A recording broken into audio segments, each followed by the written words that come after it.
নালার মতো সরু পথ বেয়ে নামছে পানি। এক দেখায় ড্রেন মনে হলেও এটি বান্দরবান শহরের ম্যাক্সি খাল।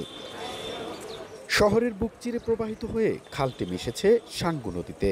আর্মিপাড়া, মেম্বারপাড়া, নোয়াপাড়া সহ কয়েকটি এলাকায় খালের দুপার দখল করে নানা স্থাপনা তৈরি করে বসবাস ও ব্যবসা করে আসছে প্রভাবশালী মহল। বিষয়টি কর্তৃপক্ষ জানার পরও কার্যত কোনো ব্যবস্থা না নেয়ায় অস্তিত্ব হারাতে বসেছে খালটি।